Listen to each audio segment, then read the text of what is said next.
have an intent to make these businesses as transparent as necessary for the regulation side of it. At the same time, because this is all so new and we're really, on a science basis, really being able to do this correctly, and that's going to take time to know what is one grow method and how to regulate that. And until we have the data collection points scientifically of different kinds of grows, we may not know that. So what we'd like to do is provide a model that allows law enforcement and the regulation scheme to be able to come in at any point and say, are you in line with all of your requirements, quickly and easily, and can you as law enforcement come in and see that?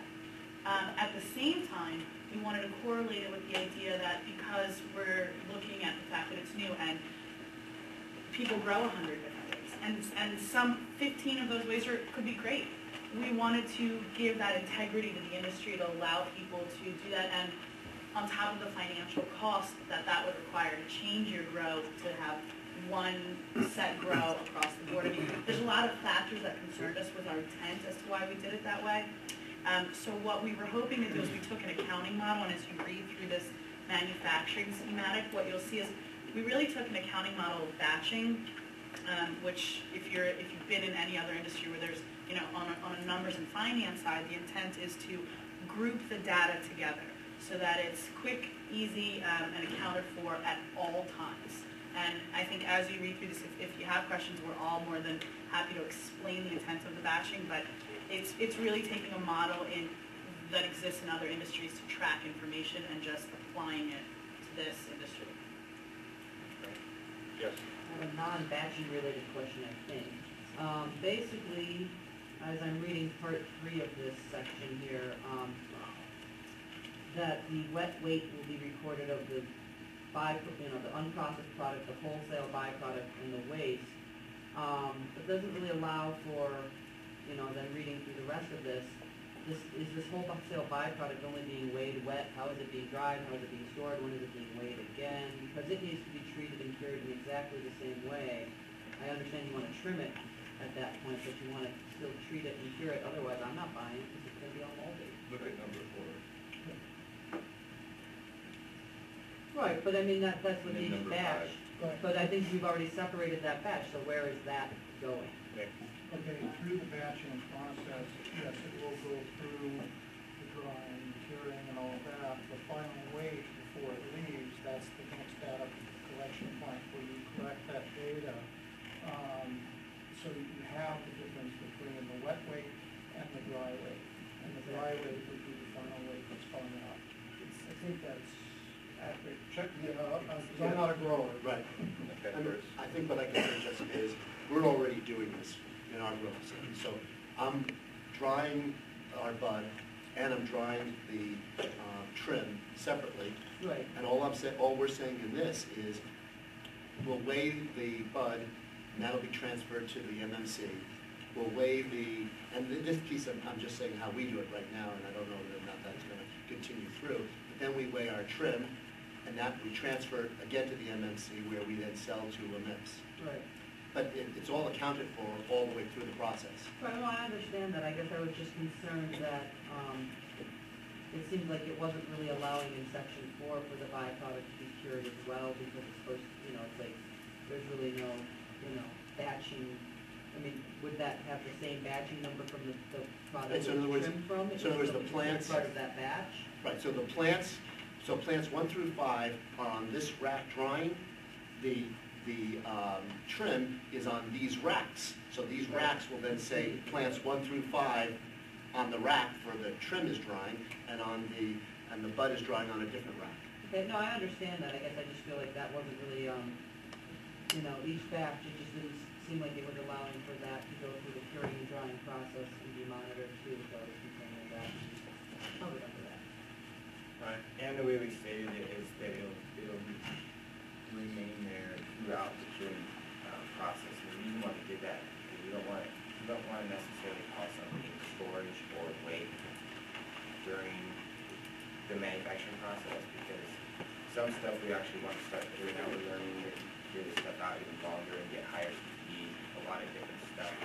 We're learning along the way, so we don't want to we don't want to necessarily put a stop on the manufacturing and say a certain amount of cure time, a certain amount of stuff. We want to No, basically no. just maintain it in its curing state until it's ready for NIPS or another license. I think that's great, I have no problem with that, I'm more just concerned that, you know, that byproduct be addressed as part of that as well. Well, last time, if you look at item 5, it's part of the packaging for distribution. It's really covered in that because that's the final rate, and then it goes out to the NIPS. I'm assuming, and I don't know about the NIPS operation, but if it's something that's coming from the grow that is associated with the NIPS, you're still gonna have to do the same thing. Right. You do it as an ABC. So that would be covered under that clause. Right. There would be some slight differences from a grow that went straight to a mix. Sure. And went to a center because you really wouldn't spend your time and energy trimming it. So perhaps we need to be a little clearer, but it is definitely our intent that the particular batch which is associated with the group of plants being harvested and accounted for, that every gram of that, including the dry, we went to dry from the waste soil loss, up is including, being accounted that's what we have the three general subcategories. You have your product that's going to the MMC, your flowers that are going to be sold. You have your wholesale byproduct, and you have your waste. So for every batch that's going to be accounted for, both on the wet side and on the dry side. That certainly is our intent, and if it needs to be worded a little clearer than it is. That was all I was saying, that I agree.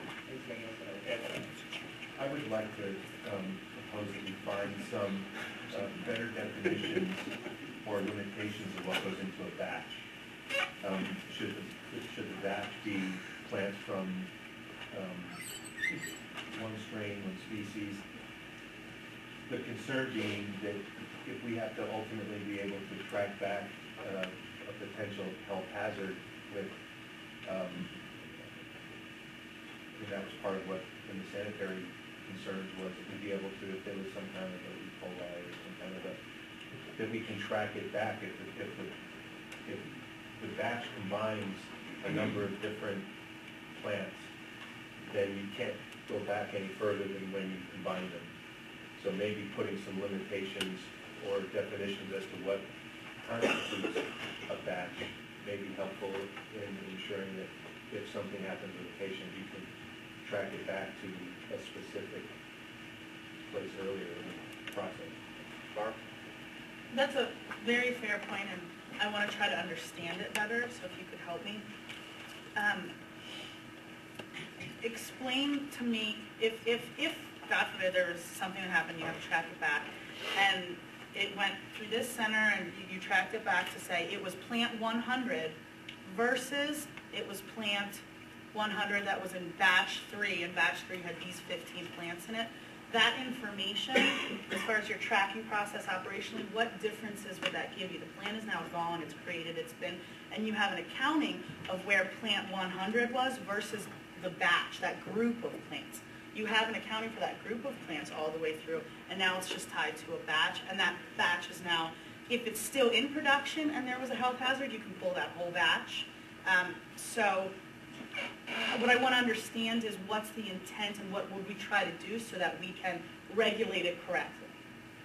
I guess the question would be the assumption that without defining how many different plants could go into a batch, can a batch only include plants from that one facility?